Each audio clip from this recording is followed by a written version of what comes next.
Hello, rail fans. Ram 55 here, and thanks for tuning in. This is session number 23 on the Tidewater Railroad made by Jointed Rail, and thanks for joining me on the ride.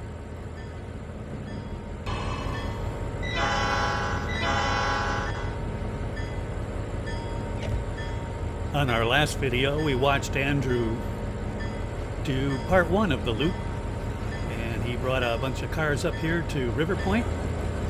Now he's going to connect to some cars that he needs to take back down to Tidewater.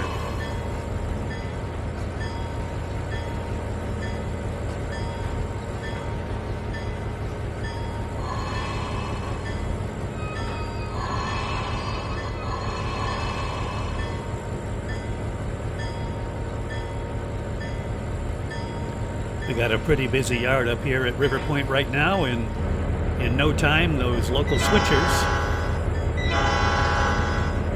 are going to jump into action and get those cars moving around and eventually delivered to some of the local industries. But for right now, Andrew's attached his locomotives to these cars that are destined for Riverpoint, or excuse me, for Tidewater. And from there, they're going to be going either east or west on Norfolk Southern trains or CSX trains.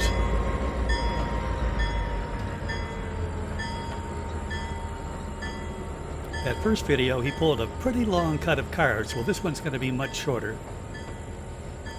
And it's going to be mostly downhill, so he'll have no problems with the grades. In fact, the biggest problem will be keeping the speeds under control. We're going to spend most of this video riding along with Andrew in the cab.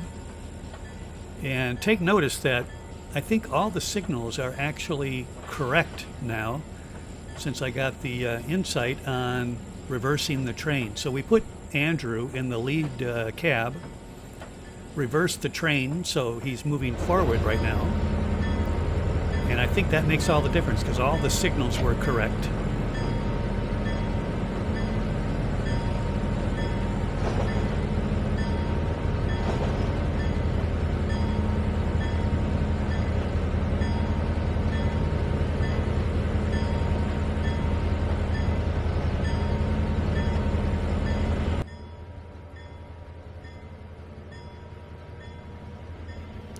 That track on the left is actually the branch where the Canadian National heads off to the west, so it leads to the staging yard, and Tidewater doesn't use that track.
Now you'll notice that my speed occasionally gets a little bit high here, and I'm using the locomotive brake right now. That's the one on the far right where it's supplied at 37% to help control the speed.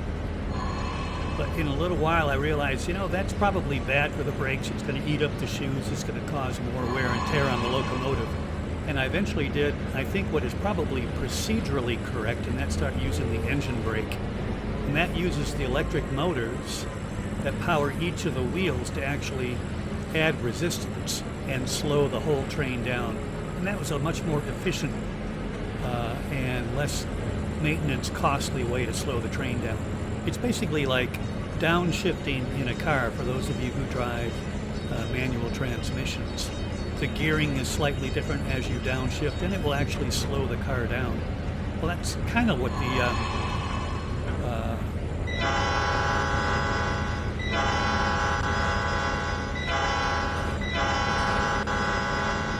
kind of what the engine brake does in a locomotive, but it uses the magnetism generated by the electric motors as they rotate to slow down. You've probably played with magnets, at least I did when I was a kid. And if you put the two ends that are opposite toward each other, they attract each other, they pull each other together. If you put the magnets with the same pole together, they actually push apart.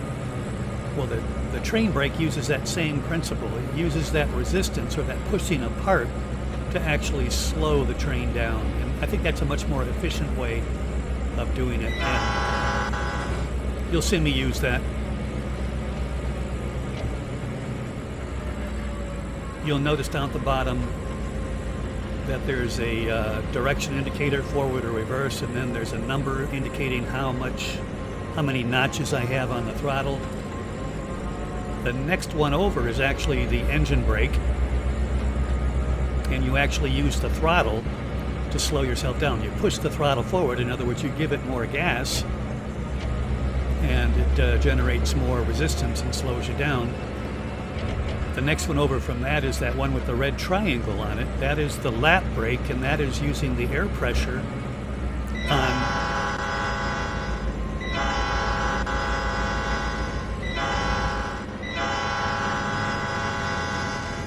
uses the air pressure in a reservoir on each car, and each car applies their brakes. It's probably the most efficient way and the quickest way to slow the train down, because every car in the train helps to slow it down or stop it. And then the last one, the one on the far right, which is right now indicating 22%, that is just using the brakes on the locomotive itself to help slow you down. So if you got 100 cars and you're using only the locomotive to brake, it's not going to be very efficient. It's not going to slow you down very much. If you apply the brake to every car in the train, that's going to be the best way to stop. And if you just need to slow down, using the engine brake, I think, is going to be the most efficient way to do that. So you'll see me do that on and off for the rest of this ride here.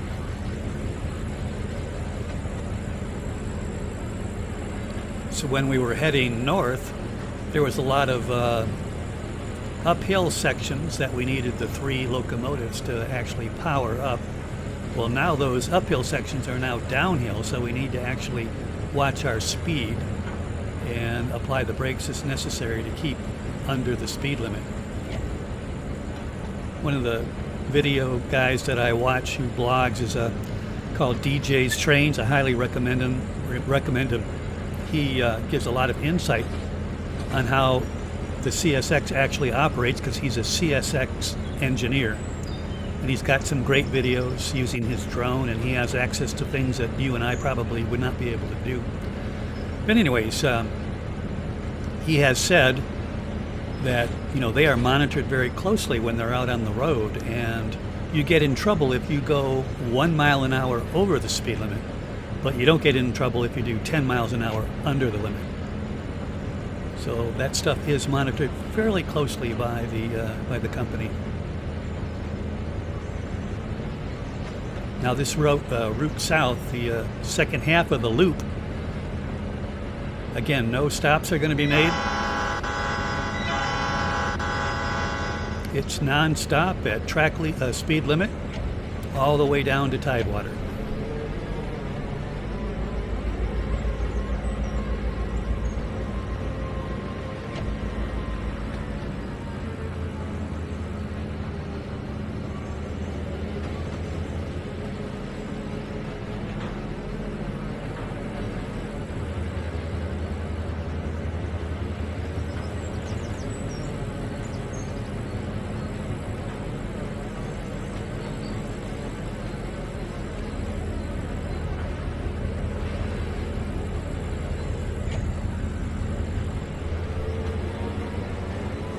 So once again, you can see that signal on the right there indicating green, and all the signals were correct. So appreciate the help that I got for straightening out the business with the cab direction. So that was great information, and that was from Bruce M56.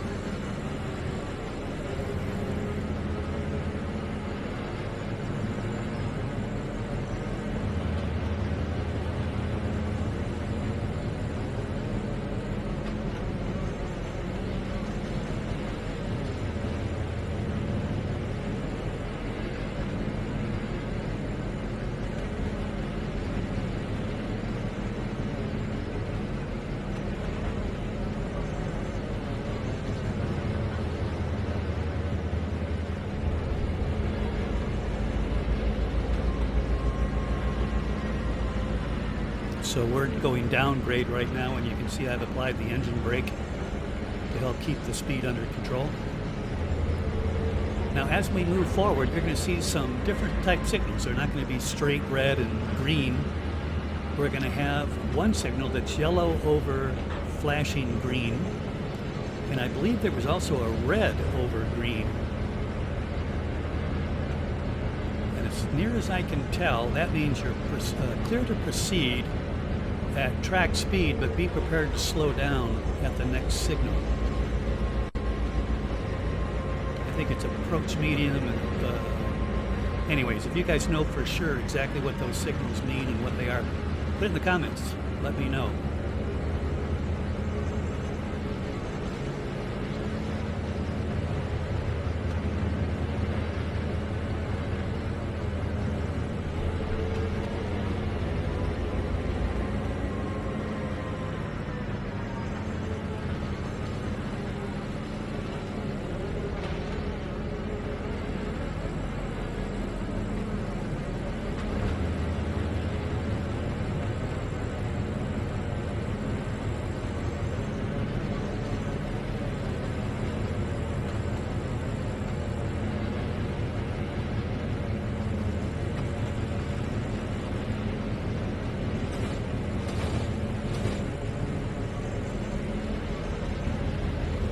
I know that in general there's usually 3 tiers of signals: a high signal, a medium signal, and a low signal.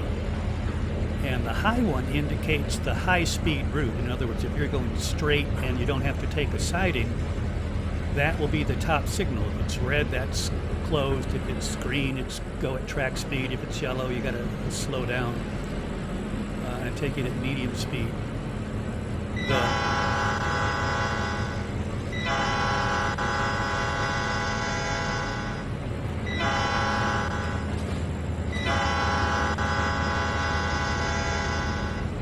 The middle signal on a 3-tier signal is for the medium speed turnout.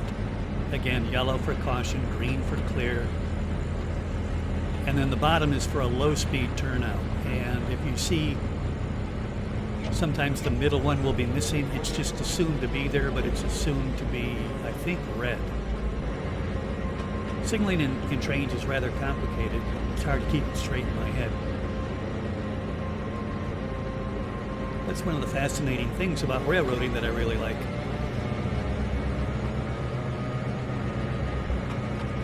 Now I think this next signal that we're coming up to is going to be a yellow over flashing green. And I believe that means approach medium. So you're clear to approach. There's nobody in the next block. You have to be going at a medium speed so you can stop before the next signal, I think.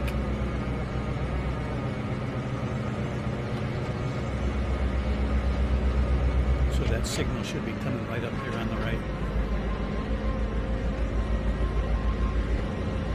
Yeah, it's yellow over flashing green. I think that means approach medium, but if you guys know otherwise, let me know.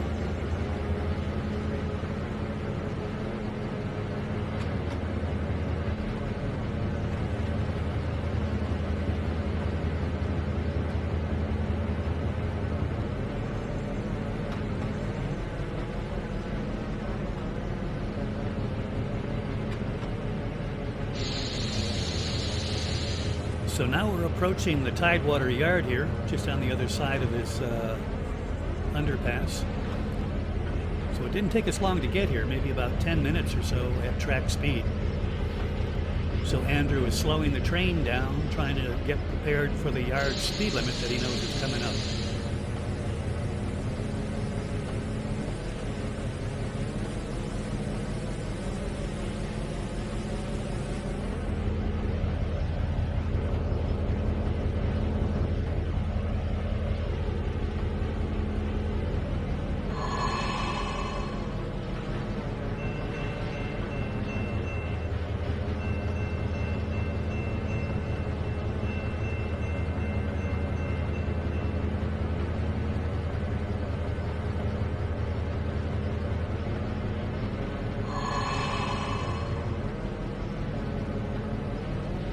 So here's a signal red over flashing green.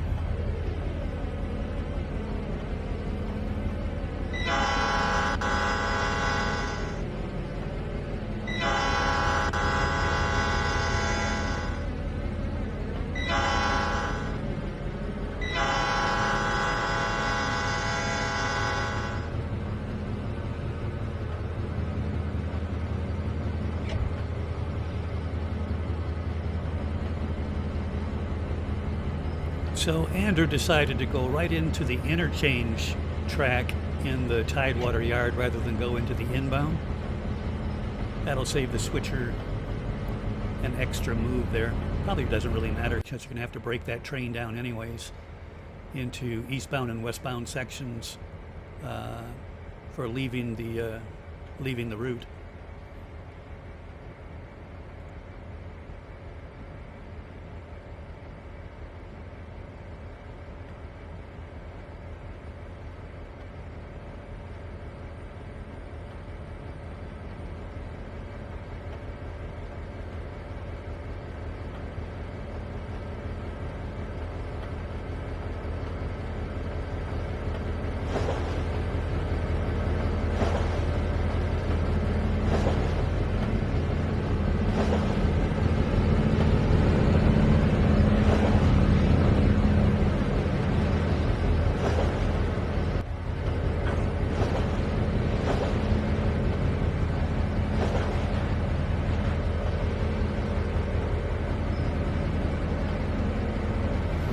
You can see how empty this yard is after Andrew took those 2 long cuts of cars out.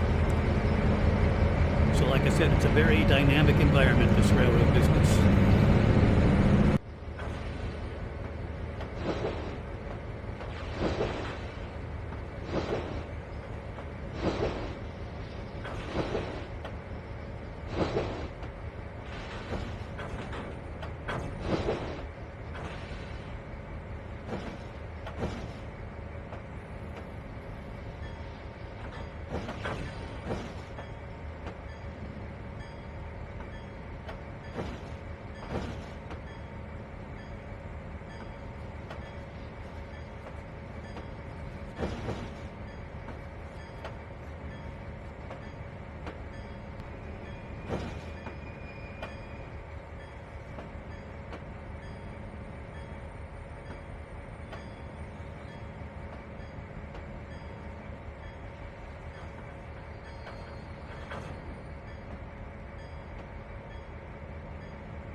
So that's it from Andrew. He is done with the second part of the loop run.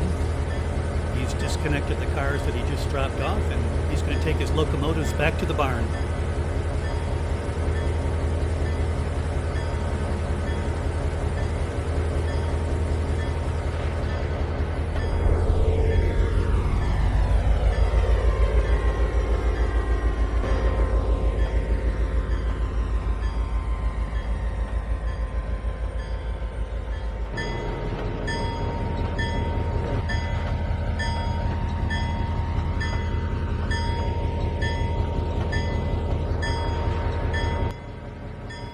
One thing about this track arrangement right now is for any locomotives that are going back to the barn, they have to go way outside of the yard.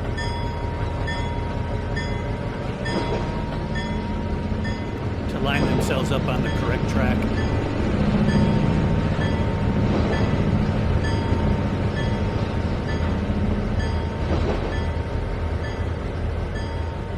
In general, it's not a big deal, but it is a little bit more time consuming rather than have a switch over that they can do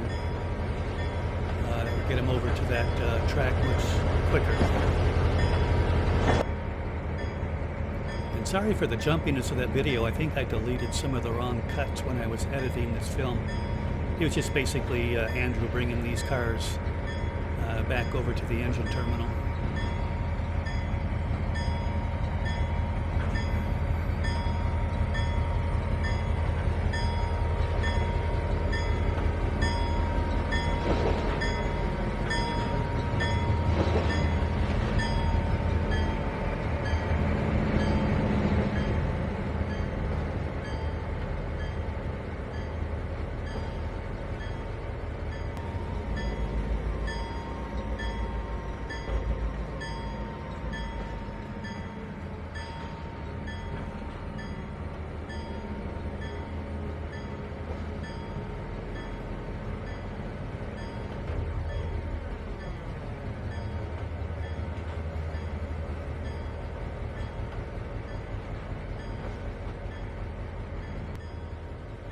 I love the animation on these guys in the foreground. Looks like they're having a very serious conversation while that one guy's having a smoke. Anyways, this is the end of the second video of the Tidewater Railroad. Andrew doing the loop run. I appreciate you guys tuning in. I appreciate the comments you've been leaving. If you haven't already, subscribe, give me a thumbs up. And thanks again for watching. Hope you guys are doing well, and we'll see you again soon.